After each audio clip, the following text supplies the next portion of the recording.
If the idea that you might be living, working, or raising a family inside a flood zone that FEMA maps currently show as safe, but that 117 government scientists have mapped as catastrophically underwater, has you as alarmed as it has me, make sure you hit like and subscribe to Signal Watch so you don't miss a single update as this story develops. Drop a comment with where you're watching from, what time it is there, and tell me this. Did you know, before today, that you might live inside an ARkStorm flood zone?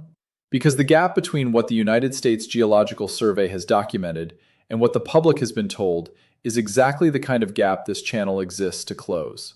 If you want to help this community keep growing, share this video on X, Facebook, Reddit, or even just in your group chats.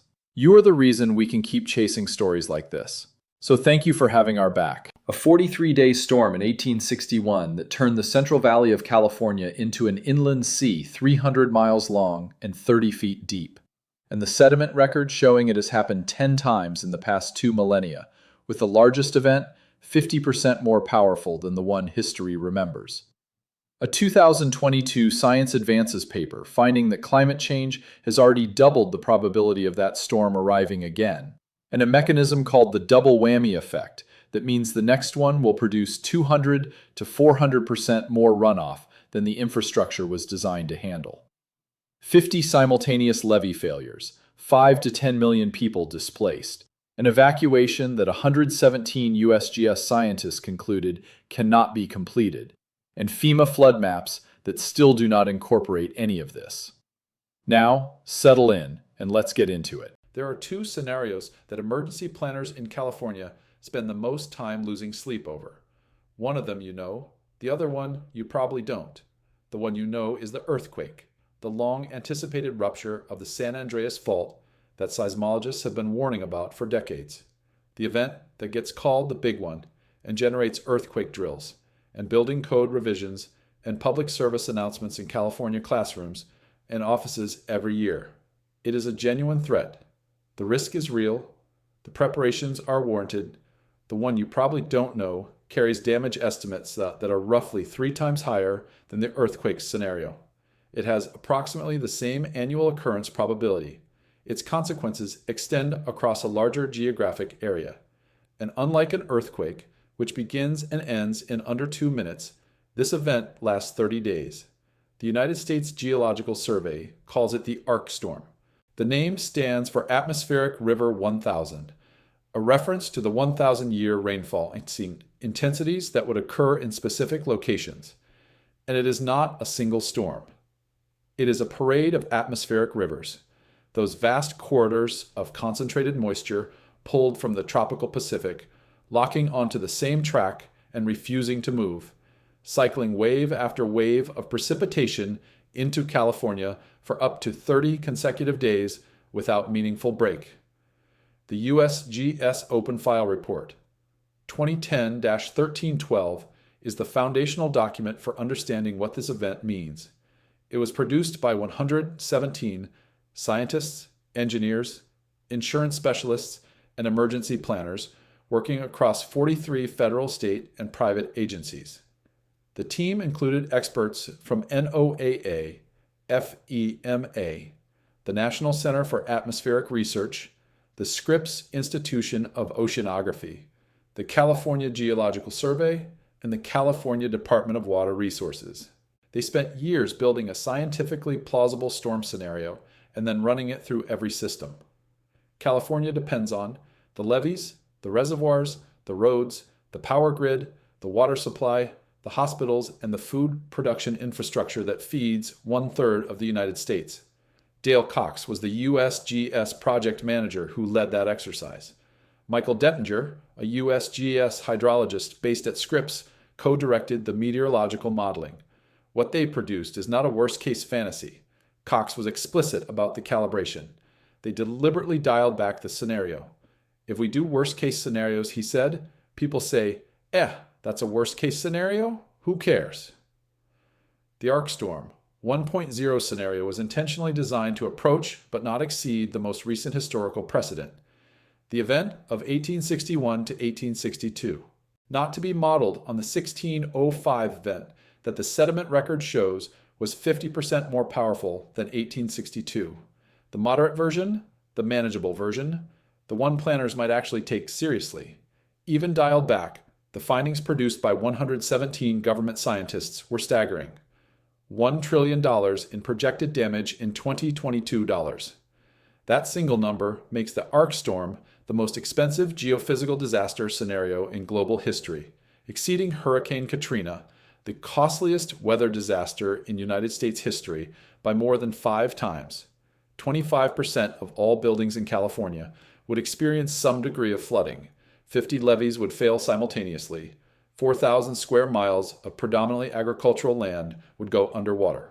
The Central Valley, California's primary food production zone and home to 6.5 million people, would experience flooding 300 miles long and at least 20 miles wide. And then there is the finding that the first full ARkStorm exercise produced, the one that defines the entire challenge of what comes next. 5 to 10 million people would be displaced, and the exercise concluded directly that evacuating 5 to 10 million people is not achievable even with weeks of advanced meteorological warning. The road network required to move that volume of people is the same network that fails in the first week of a 30-day storm. The USGS does not hedge its institutional position. Its own language is unambiguous. California's flood protection system is not designed for an ARkStorm level event. That is not a critic's characterization. That is the published position of the federal agency that spent 4 years and the expertise of 117 scientists building the scenario in the first place. The scenario was not designed to produce alarm. It was designed to produce preparedness. Dettinger described it as designed to be worse than anything in the last 50 years or even the 20th century, while still being physically plausible and historically grounded. The team hoped it would prompt earthquake-style preparedness culture, regular exercises, updated planning, public awareness, and it did generate significant scientific follow-on work, some infrastructure planning, and a meaningful body of research. But when Daniel Swain, a climate scientist at UCLA's Institute of the Environment and Sustainability, began examining how a warming climate was affecting the probability of this scenario, he found something the 2011 report could not have incorporated. Because the science required to calculate, it was not yet complete. What he and his NCAR colleague, Xingying Huang, published in Science Advances in August 2022 changed the probability calculation in ways that should have prompted a national reckoning with how California's flood risk is communicated, managed, and prepared for. The preparation lag has not closed. The science has moved faster than the institutions. But before we reach the 2022 findings, we need to understand what the USGS was actually modeling when it built the ARkStorm scenario. Because the scenario was not invented from models alone. It was modeled directly on an event that actually happened. Within the memory of a state that has since expanded its population by a factor of 100, and the account of that event. What it actually looked like, what it actually cost, what it actually did to the landscape and the people on it, is the foundation on which everything else in this investigation rests.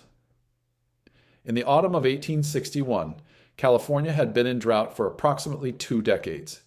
The ranching economy that dominated the Central Valley was already under severe stress.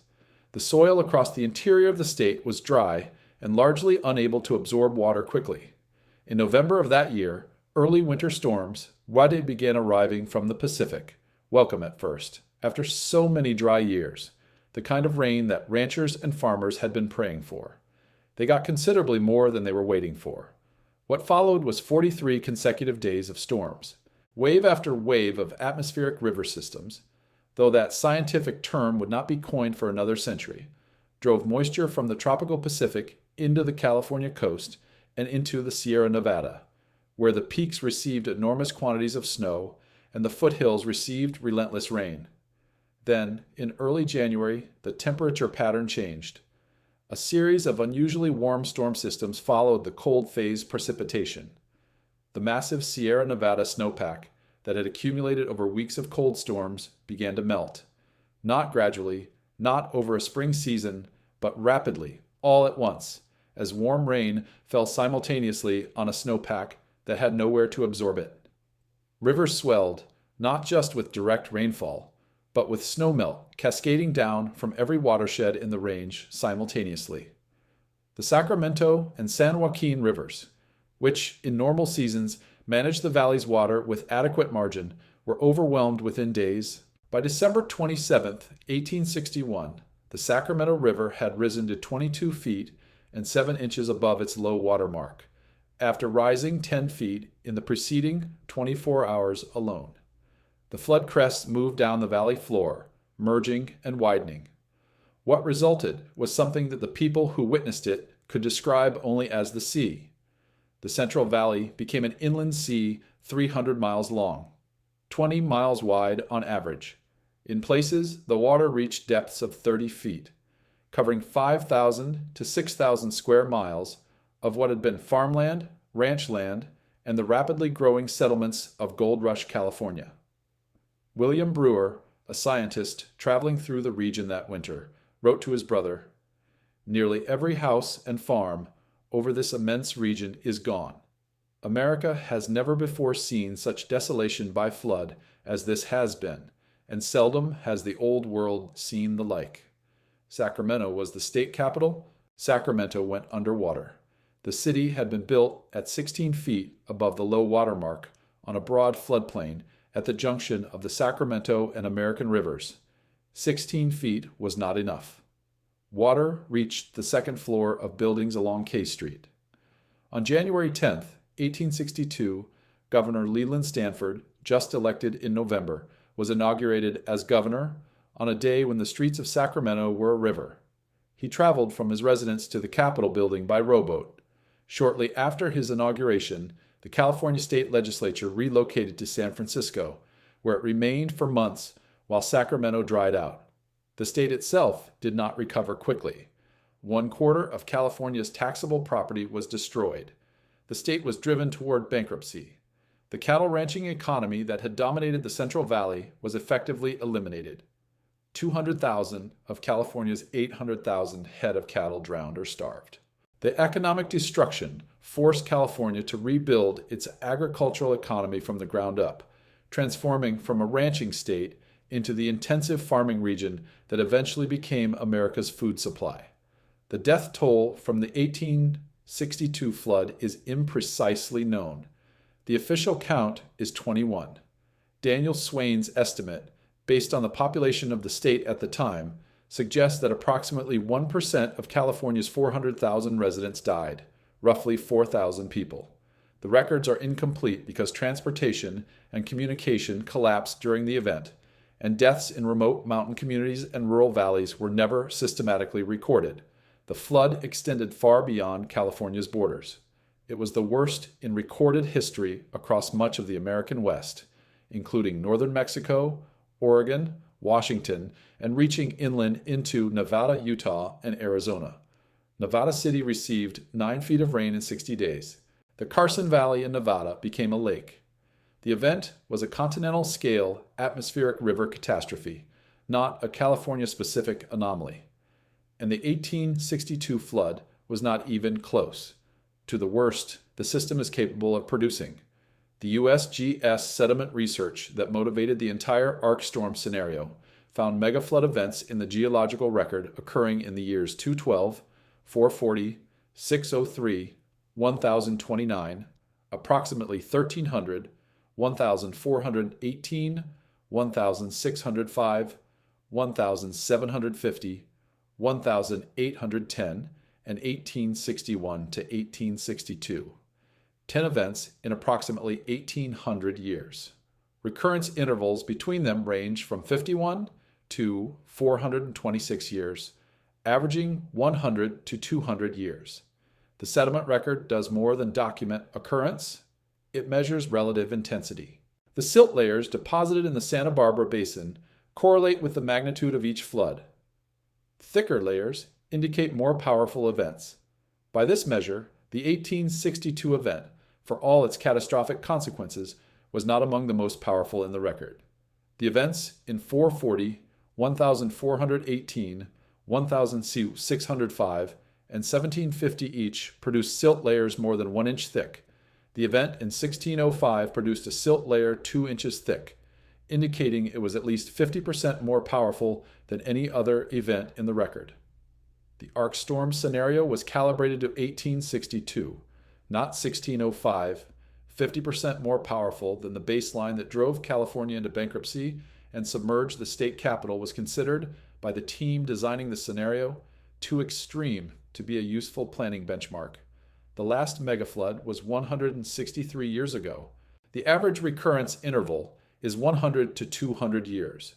The current period sits inside that window, and climate change has not waited for the timer to expire naturally. It has already acted on the underlying probability in ways that make the question of timing considerably more urgent than the raw recurrence interval alone would suggest. In August 2022, the journal Science Advances published a study that changed the quantitative foundation for how we understand ARkStorm probability.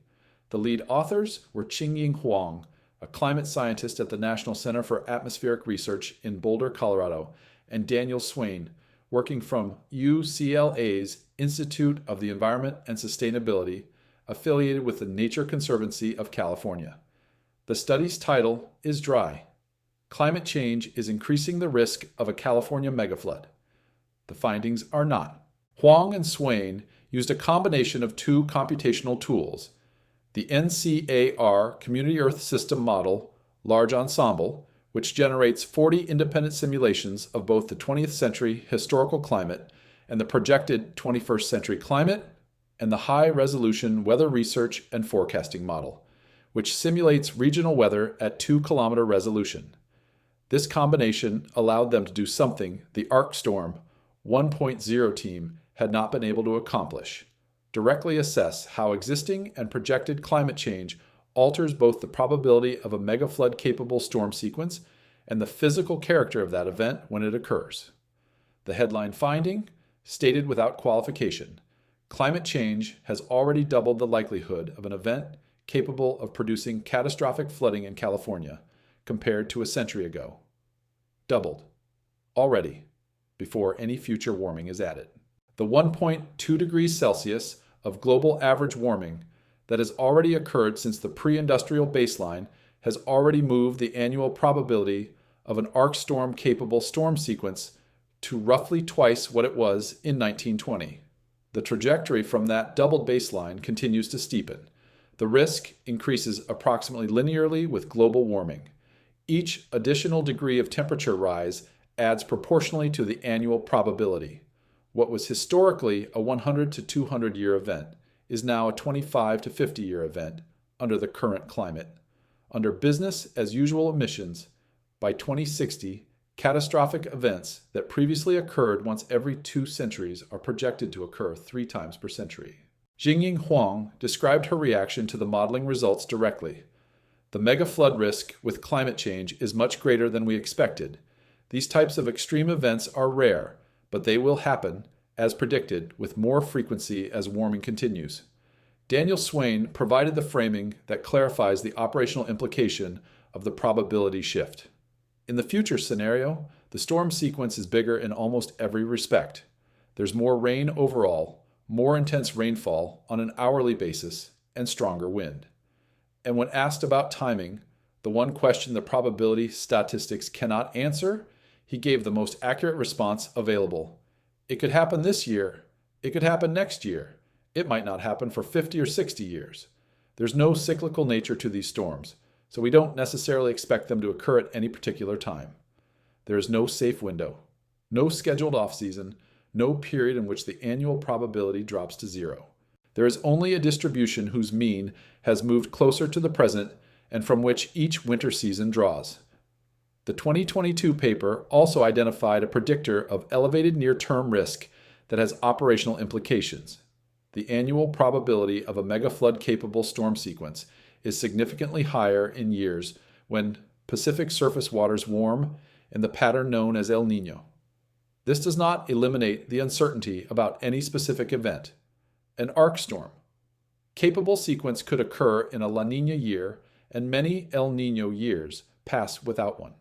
But it means that El Niño conditions create a seasonally elevated probability window that emergency management systems could, in theory, use for heightened preparedness protocols.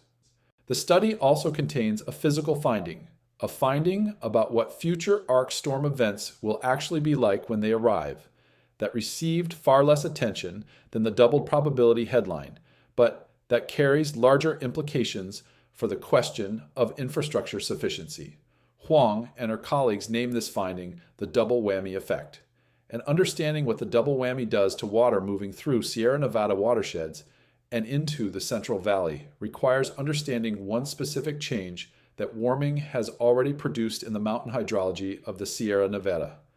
Before reaching the double whammy, it is worth making the sediment record's contribution to this investigation fully explicit, because the word hypothetical that appears in descriptions of the ARkStorm scenario is doing a specific and limited job, and that job is frequently misunderstood.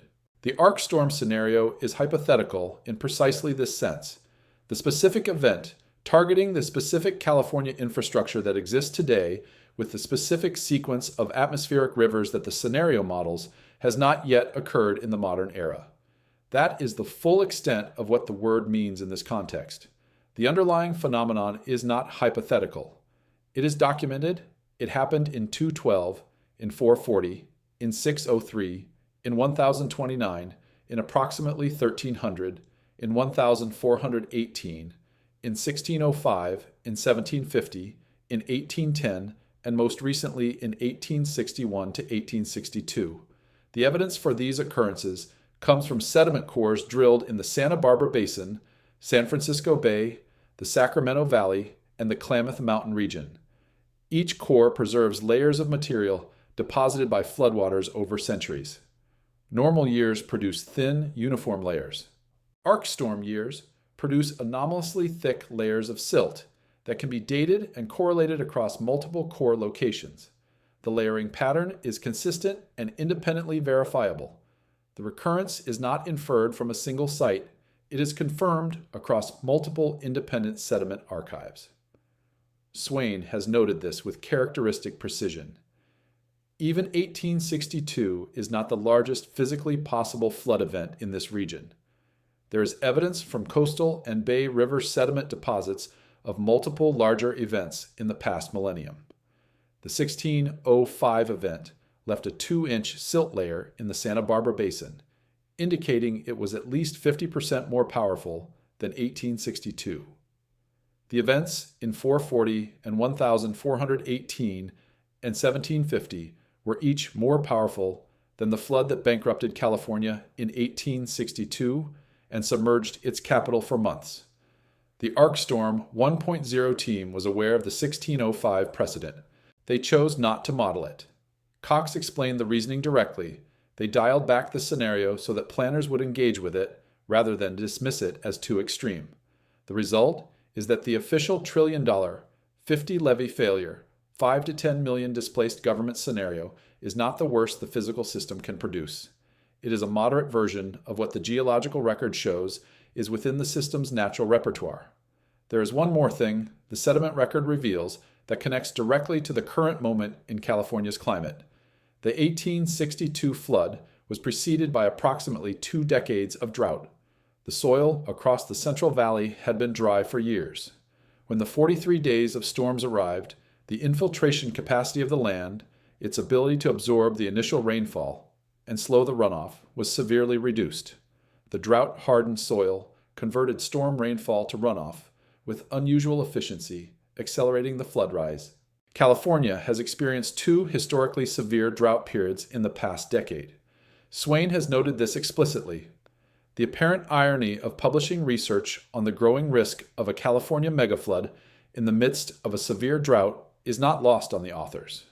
The same forcing, warming temperatures, and precipitation volatility that drives the severe drought also loads the ARkStorm scenario with additional risk when the drought ends. The soil that has been dry and compacted for years does not become a sponge overnight. It receives the ARkStorm's rain on a landscape that was already primed to maximize runoff. The clock on the recurrence distribution started running in January 1862. 163 years have elapsed. The geological average is 100 to 200 years. The current period sits inside that window. And climate change has not merely maintained the historical probability, It has already doubled it, and it continues to increase that probability with each fraction of a degree of additional warming.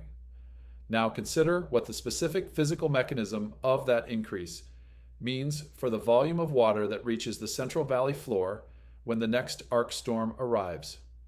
To understand why the next ARkStorm will produce 200 to 400% more runoff than the levee system was designed to contain, you need to understand the role the Sierra Nevada snowpack has historically played as a buffer.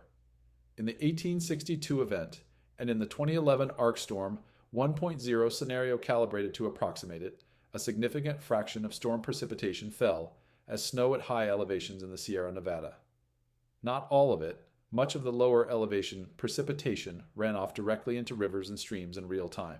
But the high elevation component accumulated as snowpack over the duration of the storm sequence, stored temporarily in the mountains as frozen water, and released gradually through the weeks and months of the subsequent spring melt season. This temporal distribution of water delivery was not a marginal buffer. It was the difference between runoff arriving in a controlled, multi-month pulse and runoff arriving all at once during the storm itself. In a warming climate, that buffer is being systematically removed. Each degree Celsius of atmospheric warming raises the elevation at which precipitation transitions from snow to rain. The snow line. Research from Scripps Institution of Oceanography found that atmospheric river-related snow lines in the Sierra Nevada are projected to rise by more than 700 meters under unabated warming. That is not a measurement of where the snow line might go in distant projections. The snow line has already been rising, visibly, in measured Sierra Nevada snowpack data, the fraction of Sierra Nevada precipitation falling as snow has been declining for decades. What arrives at the mountain surface as snow in the current climate would, under higher elevation warming scenarios, arrive as rain. Huang and her colleagues named what this does to ARkStorm runoff the double whammy effect. The first whammy is the direct thermodynamic intensification of storms under warming. Warmer air holds more water vapor at the rate of approximately 7% per degree Celsius, so storms carry more moisture into landfall. The second whammy is the conversion of what was once slow-releasing snowpack accumulation into immediate liquid runoff. The same storm on the same landscape produces dramatically more runoff, not because it rained more in absolute terms, but because the elevation threshold below which precipitation falls as rain has risen, removing the temporal buffer. The compound effect is nonlinear and it is large. In the ARkFuture scenario, the end-of-century climate version of the ARkStorm, modeled by Huang and Swain, total precipitation over the 30-day storm sequence is approximately 50% higher than in the historical ARkHist scenario. If runoff scaled linearly with precipitation, a 50% precipitation increase would produce a 50% runoff increase. Instead, the runoff in the Sacramento and San Joaquin watersheds in the ARkFuture scenario runs 200 to 400% above historical values. Peak ARkFuture runoff in those basins reaches up to 5 times the levels recorded during the 1996 to 2005 historical period. Swain described the physical reality this produces. There are localized spots that get over 100 liquid equivalent inches of water in the month. On 10,000-foot peaks, which are still somewhat below freezing, even with warming, you get 20-foot plus snow accumulations. But once you get down to South Lake Tahoe level and lower in elevation, it's all rain. There would be much more runoff. South Lake Tahoe sits at approximately 6,200 feet above sea level. In a warmed climate, during the warm phase pulses of an ARkStorm atmospheric river sequence, the rain-snow transition line sits at or above that elevation. Every river system that drains the Sierra Nevada below that line, essentially every major river system in the range, receives liquid water directly during the storm, rather than temporarily stored frozen precipitation. All of it converts to runoff simultaneously over the same 30-day window that the storm persists. The levee system in the Sacramento and San Joaquin valleys was engineered on the basis of hydrological analyses that incorporated historical flood distributions that included the snowpack buffer. The design standards for those levees reflect peak flows that assume a significant fraction of storm precipitation is temporarily held in the mountains and released over months. Remove the assumption, replace it with immediate runoff from the same storms. The peak flows that arrive at those levees are not the flows the engineers were designing for. There is a third component to the double whammy that Swain specifically identified in the ARC future modeling results: wildfire amplification. California has experienced an escalation in wildfire activity that has burned extensive areas of the Sierra Nevada slopes and the chaparral terrain of the Coast Ranges. Burned hillsides have dramatically reduced infiltration capacity and dramatically increased debris flow and landslide risk. When an ARkStorm scale precipitation event saturates a fire-scarred landscape, it does not produce conventional river flooding alone. It produces high-velocity debris flows that carry material into river channels, blocking flow, raising flood levels, and permanently altering the hydraulic behavior of the watersheds involved. The Huang-Swain paper noted that the 22% increase in heavy precipitation hours in the ARC future scenario would have major implications for flash flood and debris flow risk, especially in a state simultaneously experiencing a large increase in large and intense wildfire activity. The full quantification of this interaction has not yet been published. What has been published is the runoff amplification, 200 to 400% above the values the infrastructure was designed to contain. And what the infrastructure actually does when it encounters flows that far above its design parameters is the subject of a case study that California has already lived through, not at ARkStorm scale, but at ordinary atmospheric river scale in February 2017, from a dam that had operated without incident for 49 years. The United States Geological Survey does not often publish institutional positions in language that leaves no interpretive margin. The agency favors precision over drama, qualification over declaration, and careful scientific framing over statements that could be construed as alarmist, which is what makes the following sentence, published on the USGS's official ARkStorm scenario page, worth reading twice. California's flood protection system is not designed for an ARkStorm level event. Not maybe insufficient. Not faces significant challenges. Not designed for it. That is the USGS's own language, published without caveat, as the institutional characterization of the gap between what the flood protection infrastructure can handle and what the scenario produces. What exists between California's population and the ARkStorm is a system built over the better part of a century, approximately 14,000 miles of levees, hundreds of reservoirs, several major dam complexes, and a network of weirs and bypass channels engineered to manage the kind of flooding California routinely experienced in the 20th century. These systems have performed reasonably well against the major events that defined that century: the 1969 storm, the 1986 flood, the 1997 sequence that the original ARkStorm modelers used as historical inputs when assembling their synthetic event. None of those 20th century events were ARkStorm events. They were serious, some regionally devastating, some producing billions in damage, and they were all, in the terms of the geological record, relatively moderate. The ARkStorm scenario was deliberately designed to be worse than anything in the past 50 years. The double whammy effect means the climate-amplified version is worse still, with runoff 200 to 400% above the historical values that determine the engineering parameters. The USGS convened a specific expert panel on levees as part of the ARkStorm 1.0 exercise, and that panel produced conclusions that are specific and unambiguous. Urban levees across California face overtopping at 60 to 75 critical sites during an ARkStorm event. 15 to 20 urban levee breaches were judged realistic under scenario conditions.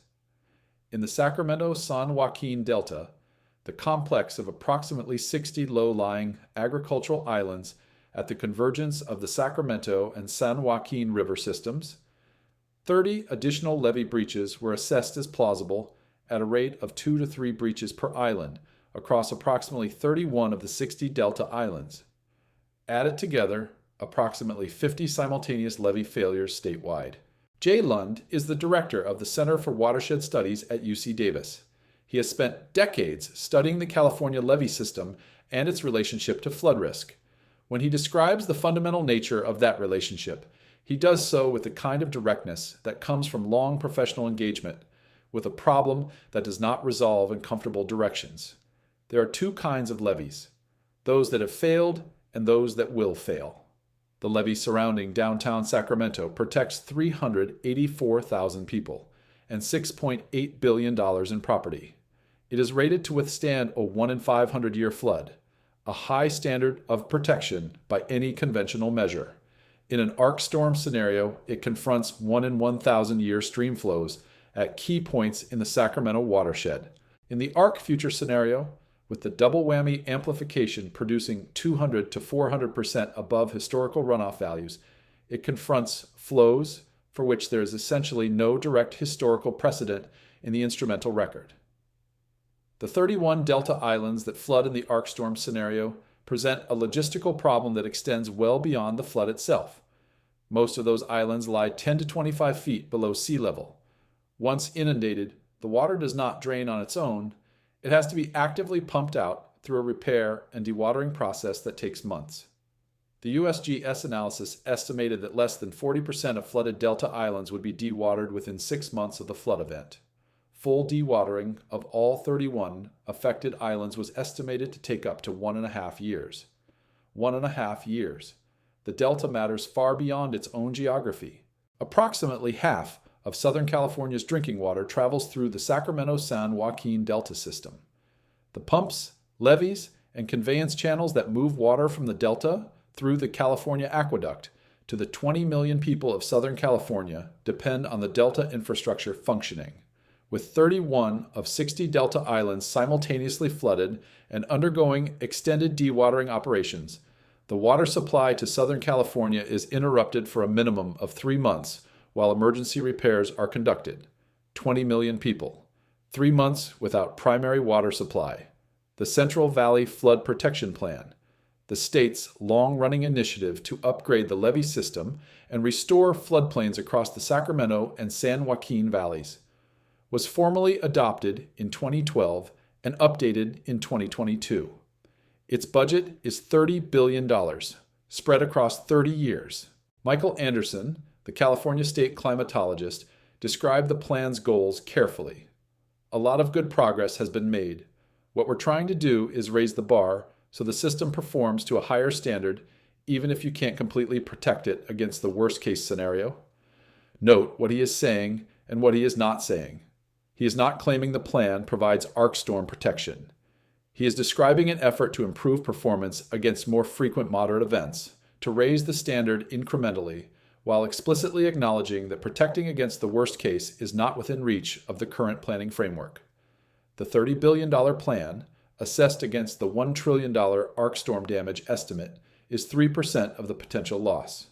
And even that 3% investment takes 30 years to deploy, with major infrastructure projects requiring a decade or more from planning approval to physical completion. The ARkStorm does not schedule itself around construction timelines. Christine Albano works at the Desert Research Institute and is a core member of the ARkStorm 2.0 scientific team. She is not equivocal about where the preparation currently stands. There's a lot more that needs to be done. We are not prepared. Our reservoir systems and flood infrastructure were not built for storms that are warmer, longer lasting, and dominated by rain rather than snow. Not built for it. Not designed for it. 2 different scientists, 2 different institutions, the same conclusion. And the evidence for what happens when California's infrastructure encounters a storm it was not designed for already exists in the historical record. It happened in February 2017. From a dam that had operated without incident for 49 years. And the account of those 4 days, examined carefully, reveals the double whammy not in projection, but in event. Oroville Dam stands 770 feet above the Feather River in Butte County, approximately 70 miles north of Sacramento. It is the tallest dam in the United States. Completed in 1968, it forms a central component of the California State Water Project, the largest state-owned water storage and delivery system in the world, supplying water to more than 23 million Californians through an elaborate network of aqueducts and pumping stations running the length of the state. The dam had never had a problem it could not manage. In 49 years of continuous operation, it had handled every flood, every atmospheric river season, every wet year California had produced. The emergency spillway, an unlined concrete weir adjacent to the main concrete chute spillway, designed to carry overflow if the main spillway became inadequate, had never been used, not once, in 49 years. In the winter of 2016 to 2017, California was emerging from a 5-year drought of historic severity. The Sierra Nevada snowpack had been historically depleted for multiple consecutive seasons. The soil across the Feather River watershed was dry, compacted, and low in infiltration capacity. Precisely the drought aftermath conditions that preceded the 1862 ARkStorm. Water managers were relieved to see the precipitation returning in late 2016. What arrived in January and February 2017 was not ordinary precipitation. A series of atmospheric river systems made rapid landfall over Northern California in succession. The Feather River watershed received extraordinary quantities of both rain and snow. The snowpack rebuilt rapidly during cold phase pulses, and then warm phase atmospheric river pulses followed. Not gradually. The warm AR pulses drove exceptional snowmelt across the watershed, simultaneously with heavy direct rainfall. The combination of rain and snowmelt overwhelmed the inflow models that had been calibrated on historical seasonal patterns. On February 7th, during routine aerial inspection, engineers observed something that had not been seen in 49 years of operation: a hole in the concrete floor of the main spillway. The spillway structure was eroding under the sustained high-volume discharge. Operators reduced outflows to assess the damage, but the reservoir was still rising from continuous inflows. The erosion crater grew. By the time the main spillway situation was stabilized, a hole approximately the size of a football field had opened in the concrete floor. With the main spillway structurally compromised, operators made the decision on February 11th that had never been made in the dam's history. They allowed water to flow over the emergency spillway for the first time. The emergency spillway was not a concrete-lined chute. It was an unlined hillside, intended to carry overflow as a last resort and never expected to be tested under operational conditions. Within hours of activation, the hillside began eroding at a rate that significantly exceeded the engineers' projections. The erosion cut upward, headward, in the technical terminology, toward the base of the concrete weir at the top of the spillway. If the erosion reached and undermined that weir, it would collapse, sending a 30-foot wall of water into the Feather River below and toward the downstream communities of Oroville, Gridley, Biggs, Live Oak, and Yuba City without any controlled release to slow it. On February 12th, the Butte County Sheriff issued the evacuation order for all low-lying communities downstream along the Feather River Basin. 188,000 people were ordered to leave immediately. The highways leading away from the flood zone turned into gridlock. Families abandoned cars when fuel ran out. Shelters were overwhelmed far faster than prepositioned resources could absorb. Emergency communication systems saturated. The National Guard was placed on standby with 23,000 personnel ready for immediate deployment. What unfolded was not an orderly planned evacuation. It was a large-scale, rapid, unplanned flight under conditions that exposed every gap in the pre-existing emergency response architecture. Ultimately, the erosion slowed before it undermined the weir. The lake level was brought down through intensive controlled discharge from the damaged main spillway. The evacuation order was reduced to a watch after 2 days. Evacuees returned. Repairs to the dam and spillways were completed by 2019 at a total cost of $1.1 billion. Now consider the physics of what caused the crisis, because this is the part that connects the Oroville event directly to the double whammy mechanism and to the ARkStorm trajectory. Researchers at the Scripps Institution of Oceanography and the University of Colorado published a study in 2020 analyzing the hydrological conditions of the Oroville event. Led by Brian Henn, then at the Center for Western Weather and Water Extremes at Scripps, the team found that the February 2017 atmospheric river sequence was not extraordinary by total precipitation standards. The rain and snowfall delivered to the Feather River watershed was intense, but not unprecedented in the historical record. What was extraordinary was the warmth of the atmospheric river pulses, and what that warmth did to the existing snowpack. The warm phase AR pulses drove record snowmelt across the Oroville watershed. That snowmelt added 37% more water above the rain alone, transforming a manageable high water season into one that overwhelmed the reservoir's capacity to release water fast enough. Without the unusual warmth that caused extreme snowmelt from the atmospheric river, the Scripps team concluded, the inflows to Lake Oroville would have been less, and the situation arisen differently. There it is, the double whammy, documented in an actual event. In miniature, an ordinary California atmospheric river season, not close to ARkStorm scale by any measure, produced unusual warmth that drove snowmelt amplification, added 37% more water than rain alone, overwhelmed the managed release capacity of the tallest dam in the United States, and sent 188,000 people to the highway at midnight. Under the ARkFuture scenario, that kind of warmth during atmospheric river events is not the exception, it is the baseline. The precipitation volumes are not 37% above rain alone. They are 200 to 400% above historical runoff values. And the dam that sent 188,000 people fleeing under the ordinary version of the double whammy was, at the time, rated as the highest priority dam to fix of the 13 dams nationwide assessed as high risk by the Army Corps of Engineers, and was the only one of those 13 that had not yet finalized an upgrade plan. 188,000 people from one dam, showing stress from one moderate atmospheric river season. The ARkStorm scenario involves not one dam, but approximately 1,500 dams across the state, 50 simultaneous levee failures, and 30 days of continuous inflow. And that brings us to the finding that the formal ARkStorm exercise produced, the one that defines the absolute limit of what any response system can accomplish when the full scenario arrives. This is where the story takes a turn that most people following California flood risk have not fully encountered. Not in the meteorology of the storm, not in the engineering of the levees, in the arithmetic of the human response, and what happens when the arithmetic reaches its limit. The first formal ARkStorm exercise was conducted with emergency management officials from across California, representatives from FEMA, the California Governor's Office of Emergency Services, county-level emergency managers, transportation planners, and public health officials. They worked through the scenario together as professionals, examining the flood maps, the displacement projections, the shelter capacity, the road network, and the timeline the storm would impose. The exercise reached a direct conclusion.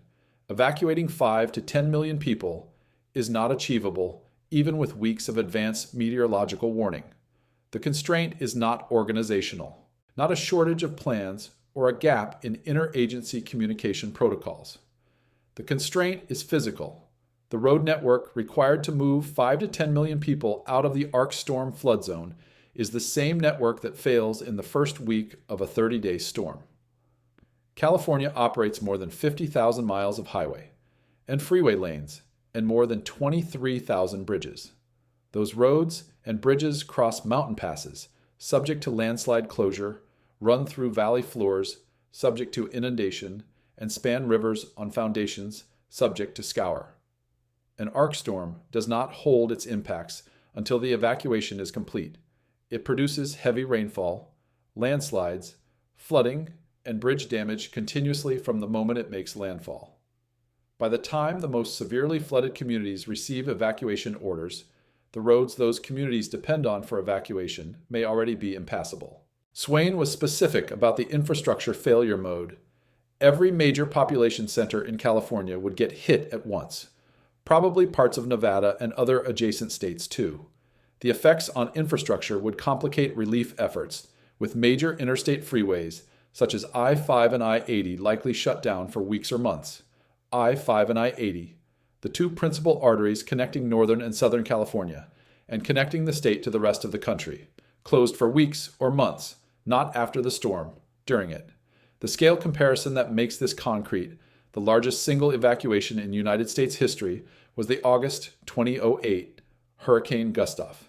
Evacuation of approximately 3 million people from the Gulf Coast region. That evacuation occurred under conditions where the road network was fully functional before the storm arrived, where people had time to load vehicles and drive north on open highways, and where emergency management had clear geographic boundaries and a single approaching storm system to plan against. The evacuation was widely regarded as among the best executed large-scale emergency evacuations in American history. It moved 3 million people. The ARkStorm scenario requires moving 5 to 10 million people, at minimum 67% more than the Gustav number, at maximum more than 3 times, under conditions where the road network is progressively degrading over a 30-day storm rather than available in full before a single landfall event. The Gustav comparison is not an argument that a Gustav scale response would be adequate.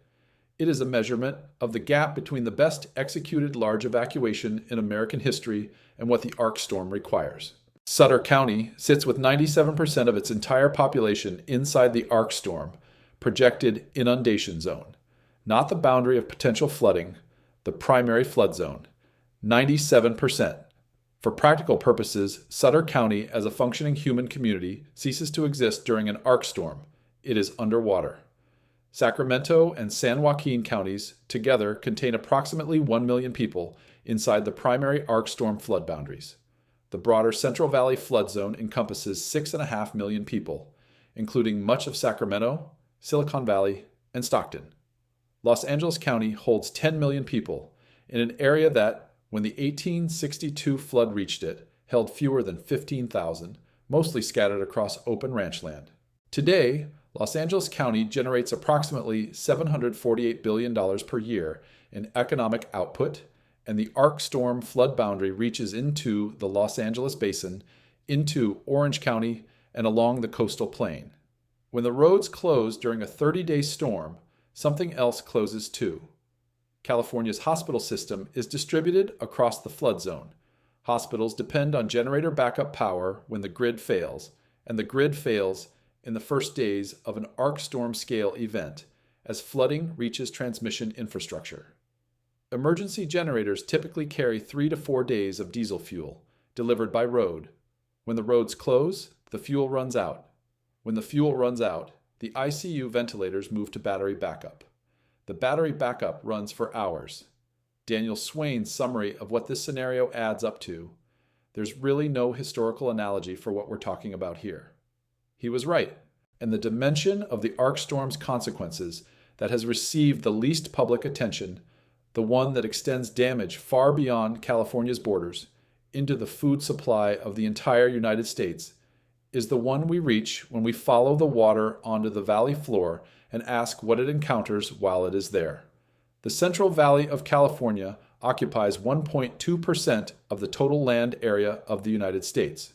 On that 1.2%, California produces 1/3 of all vegetables consumed in the United States, approximately 67% of the country's fruit and nut crops, and more than $50 billion in annual agricultural revenue. The supply chains that move that production from the valley floor to the rest of the country run through the same road network that fails in the first week of an ARkStorm. The USGS ARkStorm 1.0 team commissioned a dedicated agricultural damage analysis, published as part of the broader scenario documentation. The findings: 23% of California's annual crop acreage would be flooded in the ARkStorm scenario. 5% of perennial crop acreage would be affected. 5% of livestock acreage, dairy operations, feedlots, poultry facilities would be inundated. The sum of direct field repair costs, foregone income, and product replacement costs ranges from $3.7 to $7.1 billion for the first year alone. But the perennial crop losses dominate that estimate in ways that the first-year number does not fully capture. Annual crops, vegetables, processing tomatoes, grains, can be replanted in the following season once floodwater drains and fields are repaired. The damage is severe and economically immediate, but it is bounded by the following growing season. Perennial crops are different. Orchards and vineyards represent 5 to 10 years of development investment before they produce commercially viable yields. A walnut orchard or an almond grove that goes underwater for weeks does not simply lose 1 year's harvest, it loses the trees. Replanting and reestablishment requires 5 to 7 years before the orchard returns to commercial production. 5 to 7 years during which the land is non-productive and the grower is servicing the debt on an investment that no longer generates revenue. California has been expanding its perennial crop acreage substantially in the years since the ARkStorm 1.0 study was published. The USGS study noted explicitly that the vulnerability of orchards and vineyards had likely increased with recent expansion, meaning the damage calculations from 2011 are almost certainly an underestimate of the current exposure. The 31 delta islands that remain underwater for up to 18 months hold the highest concentrations of perennial crop acreage in the state. An island lying 10 to 25 feet below sea level, flooded during an ARkStorm, and requiring 18 months of active dewatering before farming can resume, loses not one season but 2 or 3, and all orchard investments on that island are either destroyed or written off. Total agricultural structural damage to farm buildings, processing facilities, cold storage infrastructure, irrigation systems, and heavy equipment adds $13 billion to the agricultural sector total, according to the USGS analysis. These capital assets cannot be replaced during the recovery period. They have to be sourced, shipped, and installed on the same compromised supply chains that are simultaneously moving emergency food, medicine, and reconstruction materials. The competition for supply chain capacity during an ARkStorm recovery period affects the timeline for every sector of the reconstruction simultaneously. The water supply disruption adds its own dimension. Half of Southern California's drinking water transits the Sacramento-San Joaquin Delta system. The pumps and channels that move that water south depend on Delta infrastructure operating, infrastructure that goes offline during the 18-month dewatering process. The minimum interruption to Southern California's water supply, as assessed by the USGS, is 3 months, while emergency repairs restore Delta conveyance capacity. 20 million people without their primary water source for 3 months, while simultaneously managing the aftermath of the state's largest flood disaster. Swain stated the supply chain implications directly. Economic and supply chain effects would be felt globally. The United States is a significant exporter in the agricultural categories that California dominates: tree nuts, wine grapes, processed vegetables, dairy. A year or more of substantially reduced California production does not merely raise grocery prices in Los Angeles. It reorganizes global commodity markets in categories where the United States has no near-term substitute supply of comparable scale. Every number in this section is drawn from the moderate ARkStorm scenario, calibrated to approximate 1862, not the 1605 event that was 50% more powerful.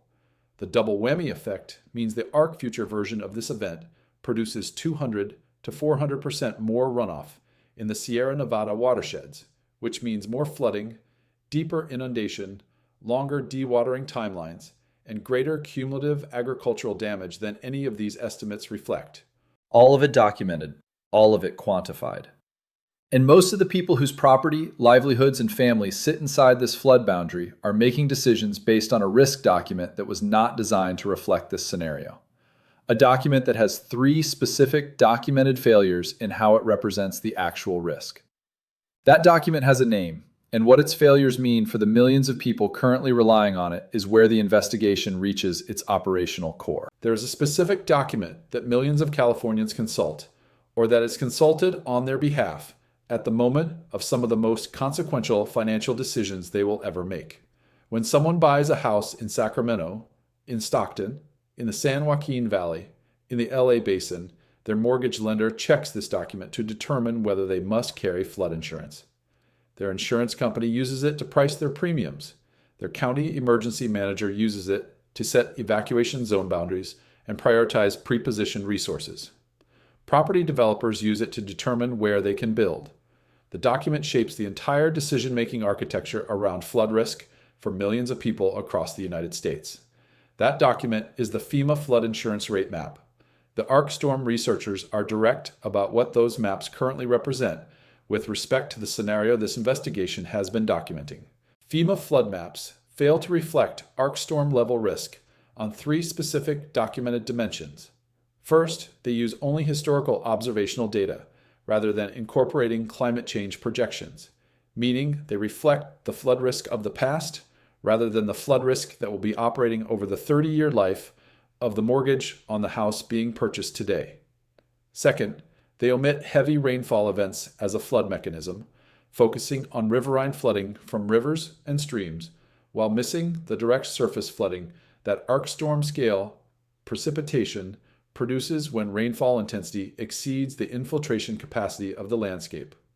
Third, they lack modeling of urban flooding, the specific failure mode in which impervious paved surfaces in cities and suburbs convert precipitation to runoff at rates that overwhelm storm drainage systems and inundate streets and buildings independently of nearby rivers. The result, millions of property owners, planning departments, and emergency managers across California are operating on risk information that systematically understates their actual exposure to ARkStorm level flooding. The ARkStorm 2.0 team, Huang, Swain, and their colleagues at DRI, NCAR, and UC institutions has shared its data sets directly with FEMA, the California Department of Water Resources, and the Governor's Office of Emergency Services. Swain confirmed, practically, this data set has been shared with FEMA, the California Department of Water Resources, the Governor's Office of Emergency Services, and other entities because there is real interest in gaming this scenario out from an infrastructure and risk assessment perspective. Real interest, data sets shared. The maps, as of the time this investigation was assembled, have not been updated. The reason is not indifference. It is the gap between the speed at which science produces new findings and the pace at which large institutional systems translate those findings into operational tools. High-resolution inundation maps, the computational outputs that would show, at the resolution of specific streets and individual properties, which parcels flood first, to what depth, and for how long, are currently being built at Oak Ridge National Laboratory using national-scale flood modeling tools. According to a spokesperson for the laboratory, the first results from this work were expected sometime in late 2025 or 2026. As of the time this investigation was finalized, those maps had not been publicly released. Until they are released and incorporated into the FEMA flood risk framework, the decision-making system runs on maps that the scientists who built the ARkStorm scenario describe as inadequate. A homeowner purchasing property in Sutter County, where 97% of the county population sits inside the ARkStorm flood zone, may be doing so on the basis of a FEMA map that classifies their specific parcel as low risk. Their lender will not require flood insurance because the map says it is not a special flood hazard area. Their insurance company will price a rider accordingly, or they will decline to purchase one at all. Their county emergency manager will prioritize other areas for pre-positioned supplies and first responder resources. The entire chain of decisions, from the individual property purchase to the county emergency plan, runs on information that the science says does not reflect the actual risk. The Central Valley Flood Protection Plan is the most concrete institutional response currently active.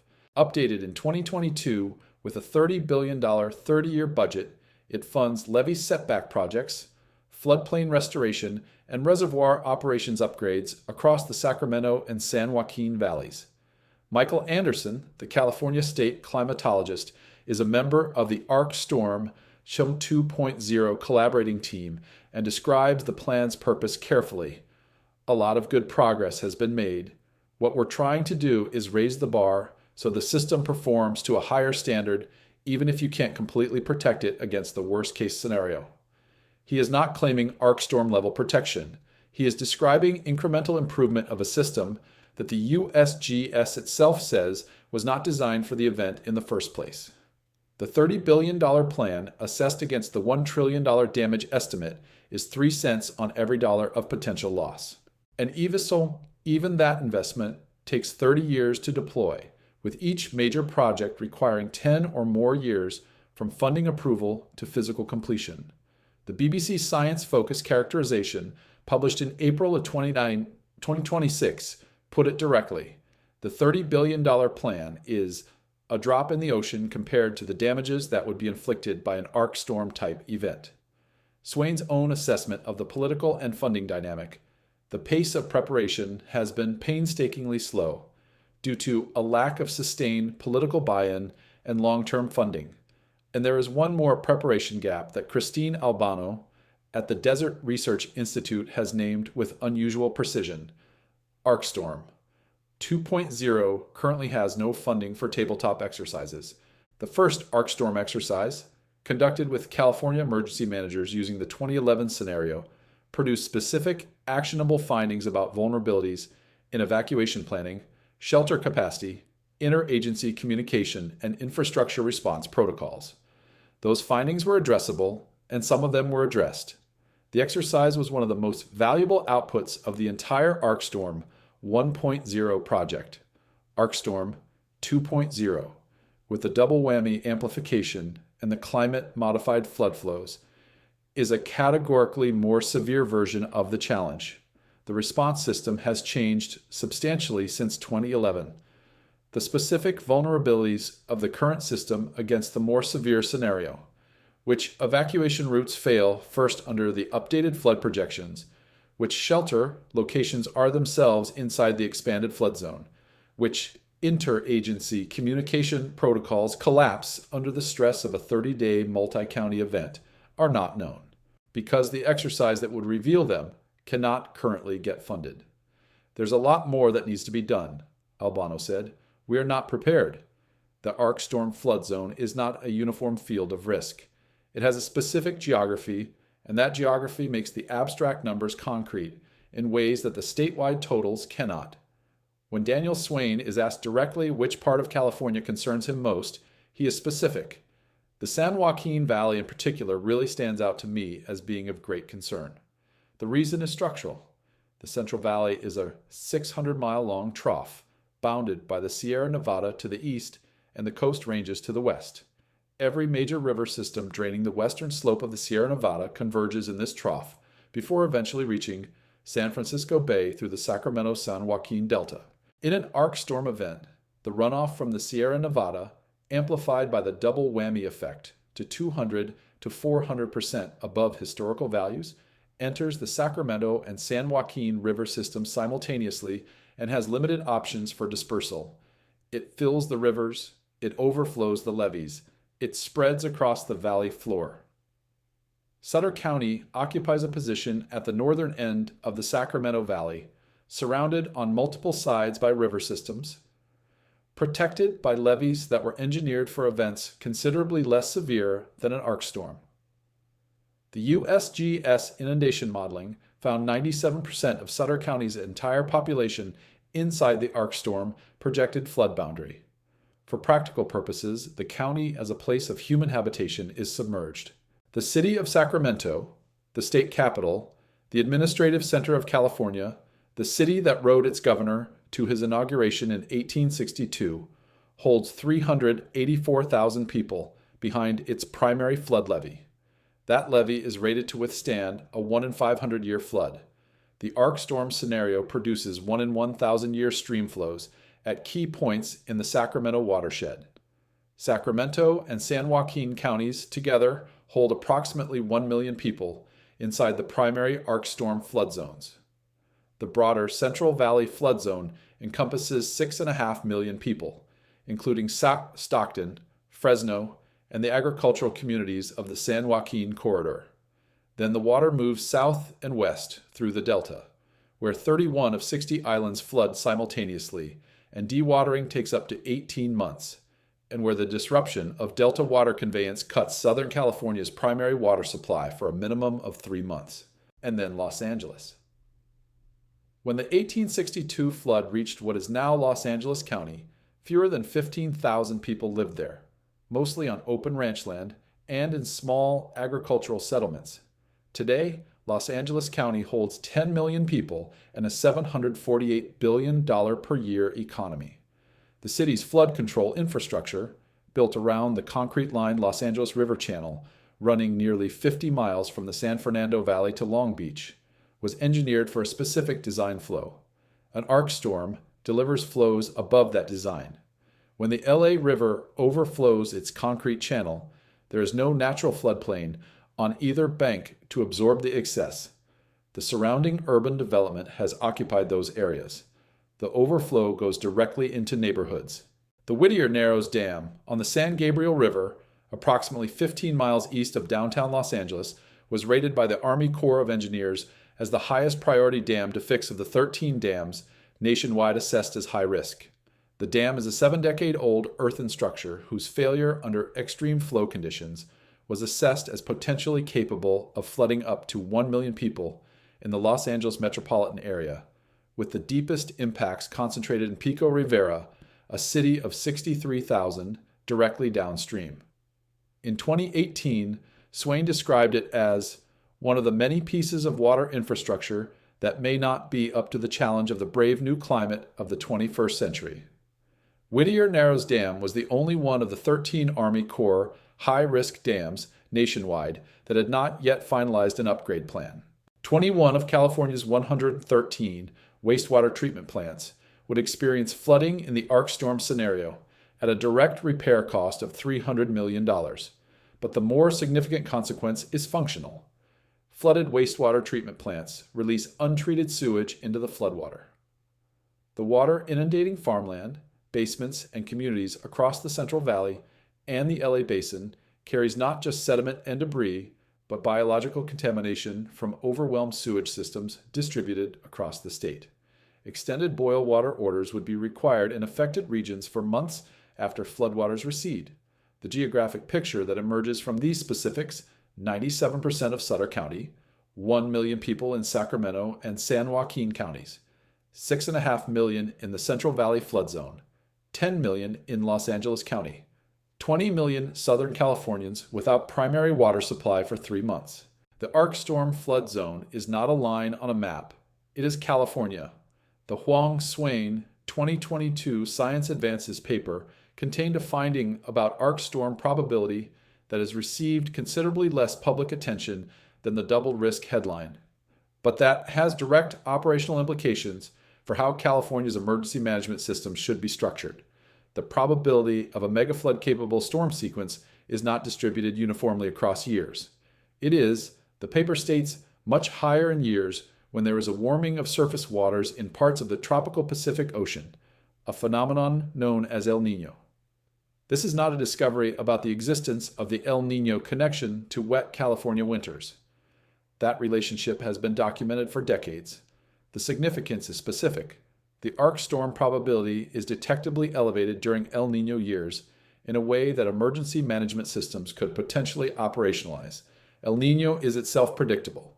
The tropical Pacific Sea surface temperature anomalies that define El Niño conditions develop over months and can be identified 4 to 9 months before their peak, with skill sufficient for operational early warning. Climate agencies publish ENSO outlooks on monthly cycles. If the ARkStorm probability is materially elevated during El Niño years, and El Niño can be identified in advance, the state has a seasonally elevated risk window in which heightened preparedness protocols, prepositioned supplies, accelerated exercise programs, elevated public communication would be grounded in the best available probability science. Whether those protocols are in place is a separate question. The El Niño connection also illuminates the specific physical mechanism by which ocean warming concentrates ARkStorm risk. During El Niño conditions, warmer than average Pacific surface temperatures drive enhanced evaporation, loading the atmosphere above the Pacific with elevated water vapor. Atmospheric rivers forming over this moisture-enriched Pacific carry more water into their corridors. When those corridors make landfall in California during El Niño years, they arrive with larger initial fuel loads, more total moisture to deliver, more warmth to drive snowmelt, more energy to sustain the stalling atmospheric patterns that can lock a moisture corridor over the same geography for days or weeks. Swain has named the larger climate dynamic that contains both the El Niño amplification and the ARkStorm risk, precipitation volatility. In a 2018 Nature Climate Change paper, he and his colleagues documented that California is experiencing increasing extremes in both directions, more severe droughts and more severe wet years, with the oscillations between them becoming more pronounced. The warming atmosphere holds more moisture, so wet years produce more intense precipitation. The warming land surface evaporates more and reduces soil moisture more severely during dry periods, so dry years are drier. The pendulum swings further in each direction simultaneously. The ARkStorm lives at the extreme wet end of that pendulum, and the drought to flood whiplash amplifies it. When an ARkStorm arrives on the heels of a prolonged drought, as the 1862 event did after approximately 2 decades of dry conditions in California, the drought-compacted soil has reduced infiltration capacity that cannot be rapidly restored by the first days of storm rainfall. Dry soils that in a normal wet year might absorb the leading edge of a precipitation event and slow the initial runoff are instead relatively impervious, converting storm rainfall to runoff with unusual efficiency from the onset. The flood rise is faster. The reservoir fill rate is faster. The levee stress begins earlier in the storm sequence. California has experienced 2 historically severe drought periods in the past decade. Fire has covered extensive areas of Sierra Nevada slope terrain and Coast Range chaparral. The soil moisture deficit in large parts of the Central Valley and the surrounding uplands is significant. These are the conditions that, in the geological record, precede ARkStorm events in the documented sequence of 1861 to 1862. The drought provides the setting, the El Niño provides the elevated probability window, the double whammy provides the amplification, and the warming atmosphere provides the increasing probability that this specific combination of conditions will produce a storm sequence capable of closing the recurrence interval that has been running since January 1862. The ARkStorm attracts 2 specific categories of distortion in its public coverage, and both deserve direct engagement because each, in different ways, prevents the accurate risk communication that emergency preparedness depends on. At one end, periodic social media panic claiming that an ARkStorm is imminent during a specific wet California winter. This happens reliably enough that in early 2024, when heavy rainfall was producing real flooding across California and social media claims of an imminent ARkStorm were circulating widely, the California Office of Emergency Services released a formal video specifically to address the claims. The meteorological reality is straightforward. No tool currently in existence can identify an ARkStorm, capable sequence more than approximately 1 to 2 weeks before it forms on the forecast models. The specific atmospheric conditions required, a sustained atmospheric river track locked onto the same geographic corridor, the ocean surface temperatures that load the moisture corridor sufficiently, the upper level pressure patterns that prevent the system from moving can be anticipated in the subseasonal range in a general statistical sense, but the specific event cannot be forecast weeks or months before it materializes.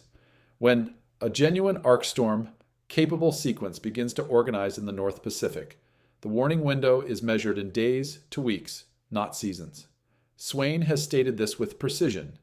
It could happen this year, it could happen next year, it might not happen for 50 or 60 years. There's no cyclical nature to these storms, so we don't necessarily expect them to occur at any particular time. Social media claims that a specific upcoming winter is definitively the ARkStorm year are not meteorological assessments. They are the product of amplified concern about active California rainfall seasons, conflating intense atmospheric river events with the specific 30-day megaflood sequence the ARkStorm scenario describes. At the other end of the distortion spectrum, the framing of ARkStorm as purely hypothetical and therefore not worth serious preparation. The argument that because the modern era event has not yet occurred, the risk is speculative rather than documented. This framing fails on the evidence, and the evidence is not ambiguous. The geological record contains 10 documented occurrences in approximately 1,800 years. The USGS describes the scenario as scientifically plausible and as perhaps inevitable, language that reflects a formal institutional assessment not a rhetorical flourish. The average recurrence interval is 100 to 200 years. The last occurrence was 163 years ago, placing the current period squarely inside the expected recurrence window before climate change is even considered. Climate change, as the 2022 Science Advances paper documented, has already doubled the annual probability. The word hypothetical in the ARkStorm literature means specifically and only that the modern era occurrence has not yet materialized. Not that the physics is uncertain, not that the historical record is ambiguous, not that the probability is negligible. Dale Cox, the USGS project manager who led the ARkStorm exercise, provided the clearest statement of what the scenario was and was not. We dialed it back. If we do worst-case scenarios, people say, "Hey, that's a worst-case scenario. Who cares?" The scenario is moderate. It was deliberately calibrated to be less severe than the geological maximum. The $1 trillion, 50 levee failure, 5 to 10 million displaced scenario is the version where the scientists intentionally chose not to model the worst historical precedent.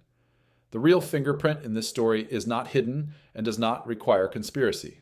150 years of fossil fuel combustion has raised atmospheric CO2 from approximately 280 parts per million in the pre-industrial era to over 420 parts per million today, warming the global average surface temperature by approximately 1.2 degrees Celsius and the Pacific Ocean surface by a comparable amount.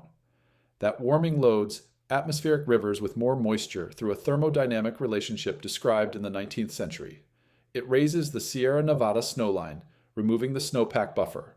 It increases precipitation volatility, producing more severe droughts that prime the landscape for maximum runoff conversion. These are not theoretical mechanisms. They are measured in the instrument record, documented in the scientific literature, and confirmed in the specific events that California has already experienced. The probability has doubled. The physics of the amplification are documented. The infrastructure was not designed for the event even before the amplification. And the maps millions of people are using to assess their risk don't reflect any of this. That is not a conspiracy. It is a convergence of facts that the three interpretations section of this investigation has to address honestly. The evidence assembled in this investigation supports three distinct readings of where the ARkStorm risk stands: what its urgency is, how close it is, and what an adequate response would look like. All three draw on the same data. All three are represented in different proportions by credentialed scientists and emergency management professionals actively working on this problem. Presenting them honestly, including the one that offers the most comfort and the one that offers the least, is the only approach consistent with the investigative standard this channel holds itself to. The first interpretation is the one most aligned with the current institutional posture toward ARkStorm risk, and it deserves a complete and fair statement. Under this reading, the ARkStorm is a genuine long-term risk that the scientific and emergency management communities are actively addressing at a pace constrained by institutional realities but producing real progress. The Central Valley Flood Protection Plan represents a genuine funded commitment. $30 billion appropriated, projects underway, levee setbacks, and floodplain restorations producing measurable improvements to the protection level across the most at-risk regions. The AR reconnaissance campaign at CW3E is extending forecast lead times and improving the accuracy of AR intensity predictions.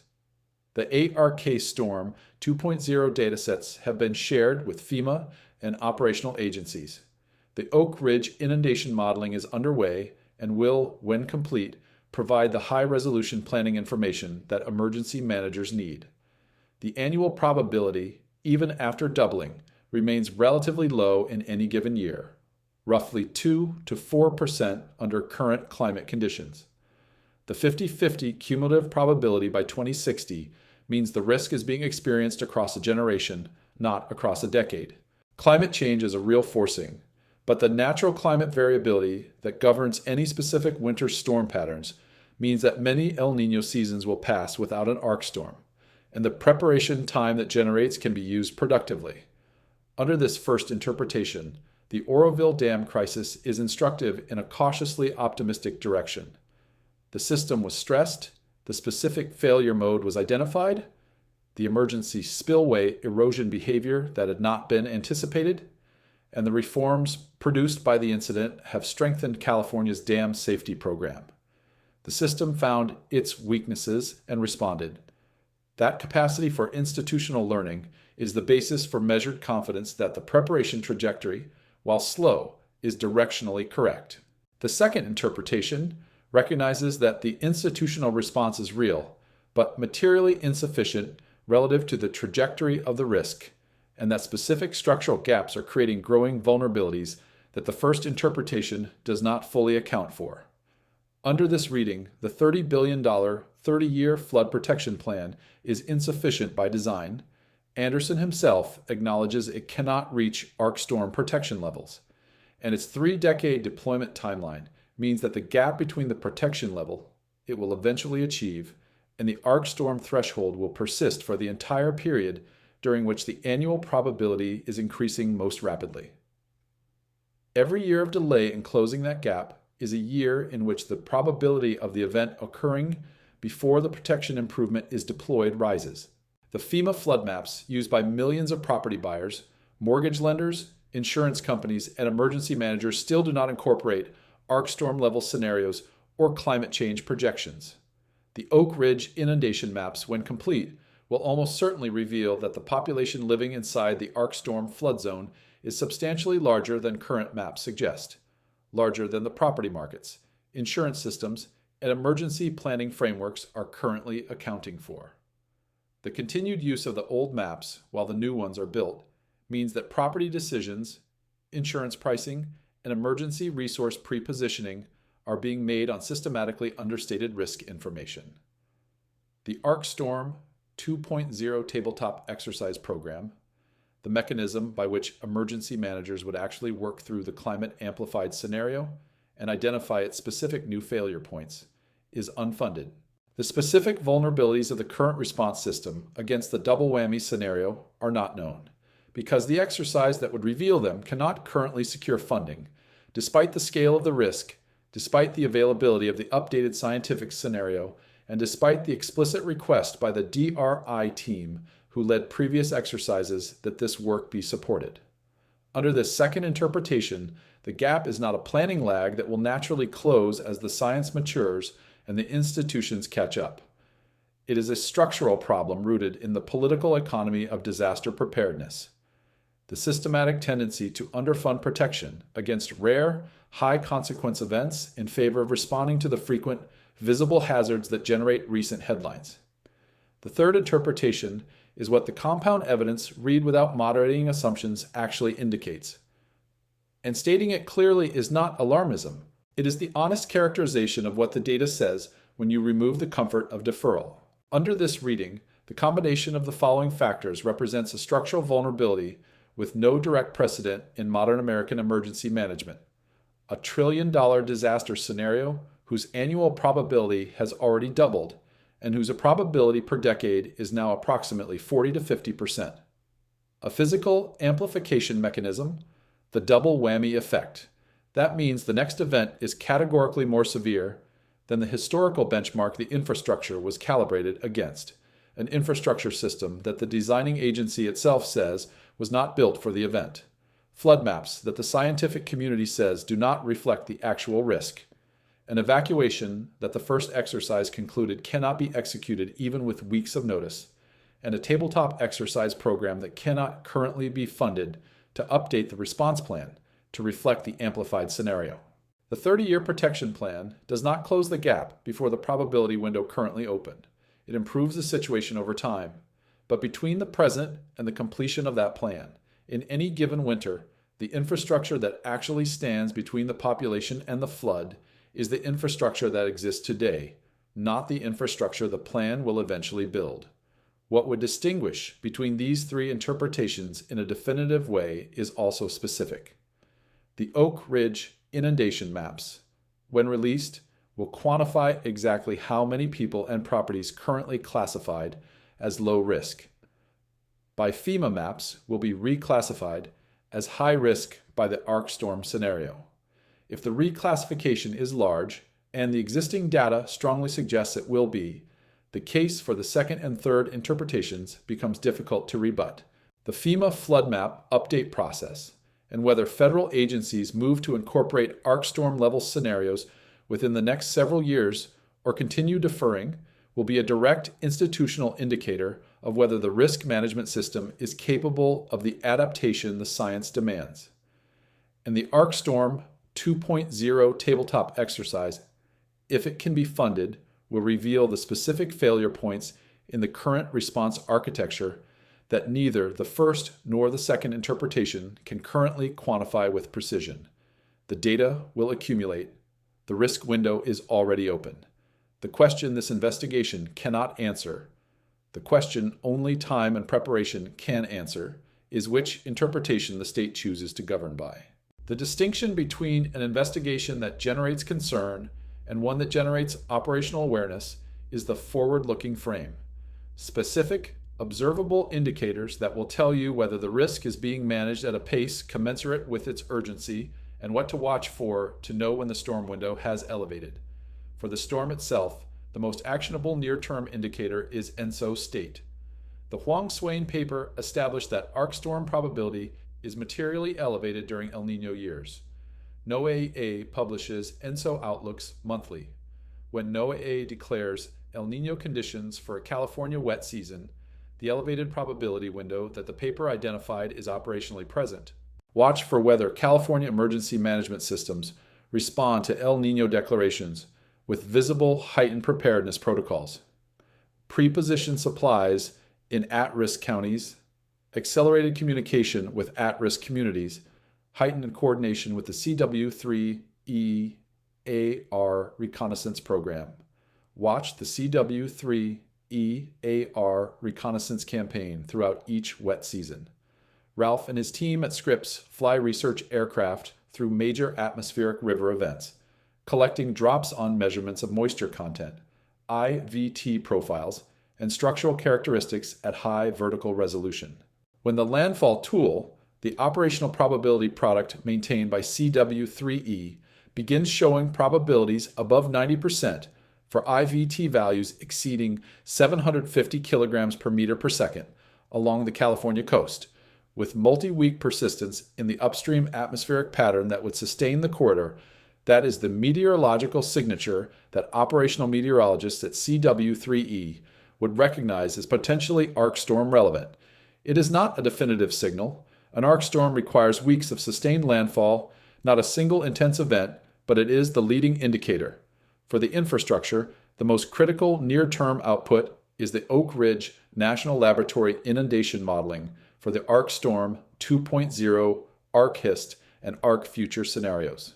When those maps are released, they will be the first scientific products to show, at building level resolution, which specific properties in California's Central Valley, Delta region, and coastal plain are within the ARkStorm flood boundary under both the historical and climate-amplified scenarios. The gap between those maps and current FEMA flood maps will quantify how large the risk underestimation currently embedded in the property and insurance markets actually is. That gap, whatever it turns out to be, is the number that should change the conversation about the pace of flood map, updating, and levee infrastructure investment. Watch the Central Valley Flood Protection Plans, implementation against its published milestone schedule, the plan's critical projects in Sutter County, the Sacramento River Corridor, and the Delta region are the physical investments most directly relevant to reducing ARkStorm mortality and infrastructure damage. Whether those projects are funded, permitted, and constructed on schedule is the concrete indicator of whether the institutional commitment to flood preparedness translates into physical protection before the probability window closes on the wrong side. Watch whether FEMA begins incorporating ARkStorm level precipitation scenarios and climate change projections into the National Flood Insurance Rate maps.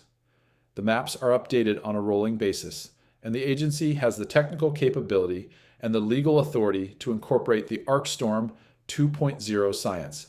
Whether that incorporation happens in the next several years and how rapidly the updated maps are deployed across California's high-risk counties will reveal whether the federal flood risk communication system can keep pace with what the science now shows. Watch the DRY and its university and federal partners for whether ARkStorm 2.0 tabletop exercises receive funding. Albano and her colleagues have done the scientific work. The scenario exists. The updated flood scenarios exist. The institutional participants, FEMA, Cal OES, county emergency managers, are identified and have participated in previous exercises. The specific obstacle is funding, whether that funding materializes in the next budget cycle, and whether the exercise program that would reveal the current response system's specific failure points against the double whammy scenario gets executed is the clearest indicator of whether the institutional response is moving at a pace that takes the 2022 Science Advances findings seriously. And watch the ENSO state at the start of each California wet season from now through 2060, because that is the window the science has defined as the period during which the 50-50 cumulative probability accumulates. Each winter season that passes without an ARkStorm event does not reduce the probability of the next one. It is not a decrement from the running tally. The probability resets each year from the doubled baseline, influenced upward by El Niño conditions and the continued warming of the Pacific, and influenced downward by nothing. Strip everything to what the evidence confirms, what it leaves uncertain, and what it cannot yet answer. What is confirmed? ARkStorm scale events have occurred 10 times in California's documented geological record since approximately 212 AD, with an average recurrence interval of 100 to 200 years. The last event was 163 years ago. Climate change has already doubled the annual probability of an ARkStorm-capable storm sequence compared to a century ago. Under business as usual emissions, by 2060, events that previously occurred once every 2 centuries are projected to occur 3 times per century. The current likelihood is estimated at once every 25 to 50 years. What is confirmed? The double whammy effect, warming temperatures converting Sierra Nevada snowpack accumulation into immediate liquid runoff by raising the rain-snow elevation threshold, means future ARkStorm.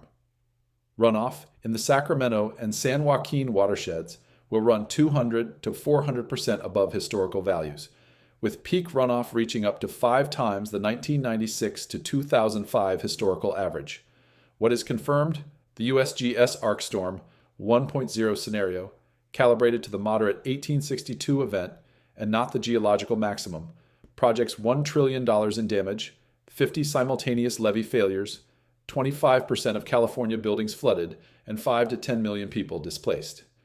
The first ARkStorm exercise concluded that evacuating that population is not achievable even with weeks of advance meteorological warning.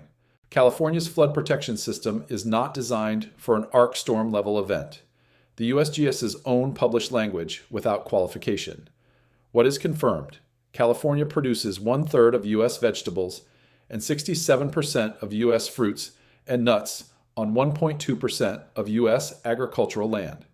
An ARkStorm floods 23% of California's annual crop acreage and causes agricultural losses ranging from $3.7 to $7.1 billion in the first year alone, with perennial crop losses extending the damage timeline across multiple seasons. Half of Southern California's water supply transits the Sacramento-San Joaquin Delta, which would be disrupted for a minimum of 3 months. FEMA flood maps do not incorporate ARkStorm level scenarios. High-resolution inundation maps are being built at Oak Ridge National Laboratory and have not yet been released. The ARkStorm 2.0 tabletop exercise program currently lacks funding. What is uncertain? The specific timing of the next ARkStorm. Which winter, whether it arrives before or after the Central Valley Flood Protection Plan, has meaningfully advanced. Whether it resembles the 1862 moderate event or something closer to the 1605 event that was 50% more powerful.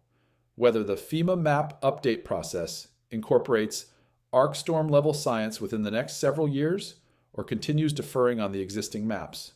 Whether the political will and funding for ARkStorm 2.0 exercises materializes before the event itself forces the determination retrospectively. What is unknown? The full compound interaction between the double whammy effect and the fire-scarred Sierra Nevada and Coast Range terrain, the combined landslide, debris flow, and riverine flood dynamics of an ARkStorm, hitting a landscape with extensive recent burn scars, the specific street level and building level flood boundaries under the ARkFuture scenario, pending the Oak Ridge inundation model release, the failure cascade sequence, which specific levees fail first, how quickly the failures propagate through the interconnected Sacramento and San Joaquin systems, what the downstream flood timing looks like at the resolution of individual communities. This investigation has been built around a question the data makes unavoidable. What is forming over the Pacific? What does the geological and scientific record say about where it is heading? And why does it matter now in ways that it didn't matter with quite the same urgency 20 years ago? The honest answer is this. The geological record shows an event whose average recurrence interval has already elapsed. The science shows a probability that has already doubled and is still rising. The physics shows an amplification mechanism that means the next event is not a repetition of the historical benchmark, but something materially more severe. And the institutional record shows an infrastructure not designed for the event, flood maps that don't reflect it, and an exercise program that can't currently be funded to test the response against the amplified scenario. That is not a conclusion. It is a status report from an investigation that has no clean closing scene because the risk is ongoing, the window is open, and the preparation has not closed the gap. F. Martin Ralph and his team at CW3E are flying through atmospheric rivers right now, or will be again before this season ends, collecting the drops-on data that provides the only warning window an ARkStorm will offer. Jingying Huang and Daniel Swain continue to extend the quantitative understanding of the double whammy effect and its implications for specific at-risk communities. The Oak Ridge Inundation Modeling Team is running the high-resolution flood simulations that will, for the first time, show the ARkStorm flood zone at the building level. The Central Valley Flood Protection Plan projects are in various stages of design, permitting, and construction across Sacramento, San Joaquin, and Sutter counties. And the 163rd year since the last ARkStorm is becoming the 164th. Signal Watch will be here tracking the CW3E reconnaissance data as it is published, the Oak Ridge model releases when they arrive, the CVFPP implementation milestones, the FEMA map update process, the ENSO state at the start of each wet season, and every published update from the ARkStorm 2.0 scientific program, reporting what the evidence shows as it arrives, without embellishment and without minimization. We will be watching, and the community that has been watching this investigation to its close is the reason that watching is possible at all. There is something forming over the Pacific right now. There always is. The question, the one this investigation will keep pursuing until the answer changes, is whether the systems designed to manage what it brings are equal to what the next one will deliver. The investigation continues.